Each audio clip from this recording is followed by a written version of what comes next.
Jika ada seorang laki-laki telah bercerai dengan istrinya, kemudian menikah lagi dengan perempuan lain, padahal mantan istrinya belum selesai masa iddah, apakah itu dihukumi poligami? Syukran Buya. Assalamualaikum warahmatullahi wabarakatuh. Jika seorang laki-laki cerai dengan istrinya, cerai ada 1, 2, 3. Cerai pertama bisa rujuk di masa iddah, cerai kedua bisa rujuk kembali di masa iddah, masa penantian, cerai ketiga tidak. Jadi kalau ini istri pertama dan istri kedua, maksudnya istri pertama dan istri kedua serta istri ketiga, kalau dicerai, biarpun masih dalam masa iddah, dia boleh nikah lagi dengan orang lain. Biarpun masa iddah. Karena selagi dia masih istrinya 3, dia boleh nambah 1 lagi secara syariat. Bukan berarti harus Anda lakukan. Ini masalah halal haram. Masalah Anda menikah atau tidak, ini babnya beda. Yang tidak boleh adalah jika itu istri keempat, kemudian salah satu dicerai, maka sang laki-laki ini belum boleh menikah lagi dengan perempuan lain sebelum selesai masa iddahnya istrinya. Kenapa? Selagi tolak 1 dan 2, selagi masih dalam masa iddah, dia seperti hukumnya hukum suami istri dalam urusan nafkah dan yang lainnya, urusan waris kalau meninggal. Seperti itu. Jadi kalau masih istri pertama dan kedua ketiga, boleh masa iddah istri yang dicerai, dia boleh menikah. Tapi kalau sudah istri yang keempat, dia dicerai, istrinya salah satu dicerai, dia belum boleh nikah lagi kecuali masa iddahnya sudah selesai. Nah, seperti itu.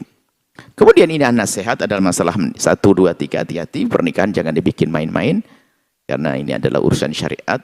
Jangan sampai ada orang bangga-banggaan, sombong-sombongan nikah 2, 3, akhirnya menjadikan syariat direndahkan. Atau perempuan dikit-dikit ingkar nikah 2, nikah 3, hati-hati, jangan-jangan malah diuji.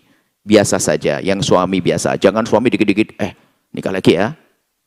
Bikin nek sama istrinya marah-marah, bisa dari lempar piring. Nikah lagi ya, dikit-dikit bikin nikah. Masalah nikah lagi kalau memang dimudahkan, ini babnya beda. Kalau perempuan juga jangan larang-larang karena ada. Sudah jangan dibahas masalah itu. Jangan sampai masalah poligami jadi bahan golok ejaan. Poligami adalah syariat untuk sebuah solusi. Jangan sampai ustadz pun kadang guyonan. Ya Allah, ini ustadz nih banyak duit, istrinya cuma 1. Ini kenapa ini kok? Poligami jadi guyonan. Dia cukup 1, dia tidak pengen 2 kok. Apalagi ya Allah, mobil 2, istri 1. Ini kadang-kadang kurang ajar guyonan begitu tuh. Tak boleh. Poligami jangan bikin guyonan. Jangan menjadikan orang merendahkan syariat poligami. Di saat Anda wahai wanita bicara poligami, angkat, muliakan bahwasanya ini syariat Nabi Muhammad. Urusan Anda tidak suka, ini babnya beda. Bukan berarti enggak mau pokoknya tidak usah. Suami dikit-dikit poligami. Kok jadi guyonan Anda ini? Ini syariat loh ya. Diizinkannya itu untuk sebuah tujuan mulia. Bukan untuk bahan guyonan di kalangan ustadz. Justru ustadz kadang guyonan dikit-dikit poligami. Anda ini ustadz atau gombal kan? Jangan merendahkan syariat Nabi. Menjadikan orang merendahkan syariat. Dan ingat, tidak semua orang bisa berpoligami loh ya. Jangan Anda motivasi poligami. Apalagi sunnah-sunnah. Oh, nikah 1 saja ada yang haram loh ya. Tapi sisi lain istri jangan dikendung. Enggak mau pokoknya, ribut. Ini istri yang enggak, suaminya tuh enggak ngapa-ngapain. Keluar langsung, awas bang, jangan poligami. Padahal suaminya enggak ikut poligami, belasin. Keluar rumah, awas ya. Dikit-dikit, awas. Nek suaminya apa-apaan ini? Kan gitu ya. Jangan dibahas. Karena kalau ingin bahas harus dengan kita angkat wibawa majelis. Karena kita membahas sesuatu yang jika orang salah paham akan menjadi merendahkan syariat. Jadi jangan bahan guyonan. Ingin membahas poligami dengan wibawa.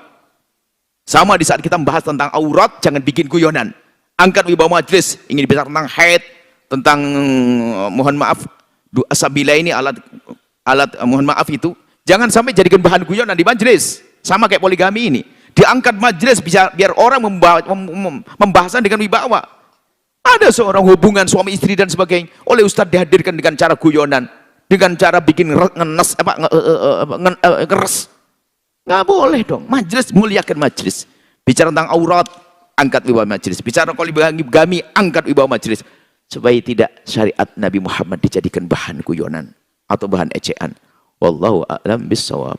Setelah Anda menyaksikan video ini, jangan lupa berselawat kepada baginda Nabi Muhammad sallallahu alaihi wa alihi wa sahbihi wasallam.